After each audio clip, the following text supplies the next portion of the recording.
രാജീവ് UDF-ൽ ഏത് ഘടകകക്ഷിയാണ്? അയാൾ അത് LDF-ൽ അങ്ങനെ തന്നെയല്ലേ പറയാൻ കഴിയുള്ളൂ. എന്നിട്ടോ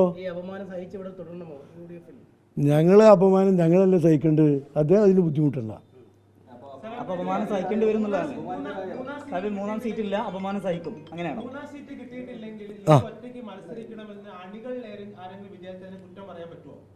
അണികൾ അങ്ങനെ വിചാരിക്കുന്നുണ്ടോ? മുസ്ലിം ലീഗ് അങ്ങനെ വിചാരിക്കുന്നതെന്ന് എനിക്ക് തോന്നുന്നില്ല.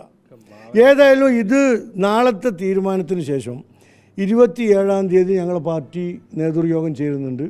അതിൽ ഞങ്ങളെ തീരുമാനം ഞങ്ങൾ പ്രഖ്യാപിക്കും. ഈ ദേശീയ തലത്തിൽ പലയിടത്ത് ഒരു ഒത്തുതീർപ്പിന് കോൺഗ്രസ് തയ്യാറായി. ഇപ്പോൾ UP-യിലായാലും ഡൽഹിയിൽ ആം ആദ്മിയോടൊക്കെ ആയാലും ഒരു ഒത്തുതീർപ്പിന് അത് ശുഭപ്രതീക്ഷ വരുന്നുണ്ട്. അല്ല, ആദ്യത്തെ പിടിവാശി പിന്നീട് കാണിച്ചില്ല, പിടിവാശി ചെയ്തു. അപ്പോൾ ലീഗിനോട് കേരളത്തിലും ആ ഒരു നിലപാടുണ്ടാകുമെന്ന് പ്രതീക്ഷിക്കുന്നുണ്ട്. അതിനുവേണ്ടി പ്രാർത്ഥിക്കുക. ഈ മൂന്നാം സീറ്റിന്റെ കാര്യത്തിൽ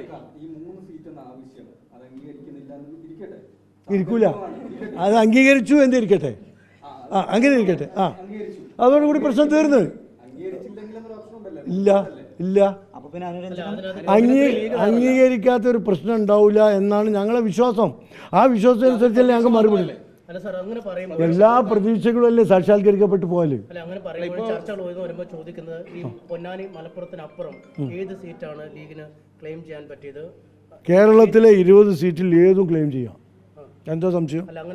കഴിഞ്ഞ പ്രാവശ്യം 19 സീറ്റ് UDF നേടിയില്ലേ, അതിൽ ഏതും ഞങ്ങൾക്ക് ജയിച്ചൂടെ? ഇനി ആലപ്പുഴയാണെങ്കിലും ഞങ്ങൾ ജയിക്കാം. UDF ഒരുമിച്ച് നിന്നാൽ എല്ലാ സീറ്റും വാങ്ങാം. ഇല്ല, അല്ല, അതൊക്കെ ഞങ്ങൾ ചർച്ചകളിൽ ഉന്നയിക്കേണ്ട കാര്യങ്ങളാണ്. പുറത്തു പറയാനായിട്ടില്ല.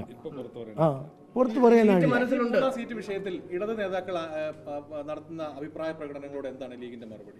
ഞങ്ങൾക്ക് ഇപ്പോൾ ഒരു മറുപടി പറയാനില്ല. ജയിച്ചു കഴിഞ്ഞതിന് ശേഷം ഞങ്ങൾ പറഞ്ഞോളാം.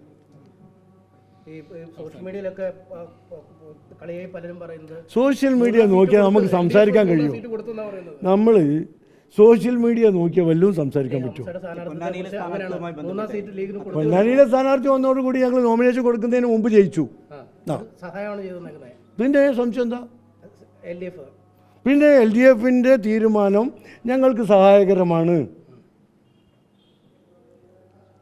15 സീറ്റ് നിയമസഭാ സീറ്റുകളുള്ള ലീഗ് ഇപ്പോൾ 2 സീറ്റ്, ഇനി കൂടി വന്നാൽ 3 സീറ്റ്. അതേസമയം 16 സീറ്റുള്ള കോൺഗ്രസ് മഹാഭൂരിപക്ഷം സീറ്റിൽ മത്സരിക്കുന്നു. ഇതെങ്ങനെയാണ്? അല്ല, നിയമസഭാ സീറ്റിൽ കോൺഗ്രസ് 22 MLA-മാരേ ഉള്ളൂ എന്നുള്ളത് ശരിയാണ്. പക്ഷെ ബാക്കി എത്രമാത്രം സീറ്റുകൾ രണ്ടാം സ്ഥാനത്തുണ്ട്? 500 വോട്ടിന് 1000 വോട്ടിന് 3000 വോട്ടിനൊക്കെ പറയിൽ നിൽക്കുന്നില്ലേ? വോട്ടില്ലേ? ഇപ്പോൾ ലോകസഭയിൽ കോൺഗ്രസ് പറ്റ കഴിഞ്ഞു എന്ന് പറയുന്നില്ലേ?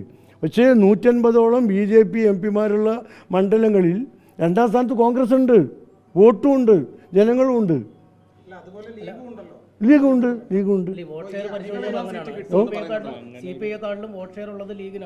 അതെ അതെ, അത് ഞങ്ങൾ LDF-ലാണെങ്കിൽ CPI-നേക്കാളും കൂടുതൽ സീറ്റ് ചോദിക്കാം.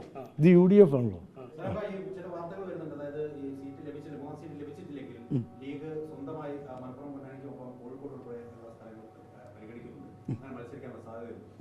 ആരാ പറഞ്ഞേ? ഏത് വാർത്ത? നിങ്ങളല്ലേ വാർത്ത എന്ന് പറഞ്ഞാൽ? നിങ്ങളല്ലേ? അതിന് ഞങ്ങൾ മറുപടി പറയണ്ടല്ലോ. മൂന്നാം സീറ്റ് കിട്ടിയാണെങ്കിൽ സ്ഥാനാർത്ഥിയെ മുസ്ലിം ലീഗ് നിശ്ചയിക്കും. അത് പറയാൻ കഴിയില്ല.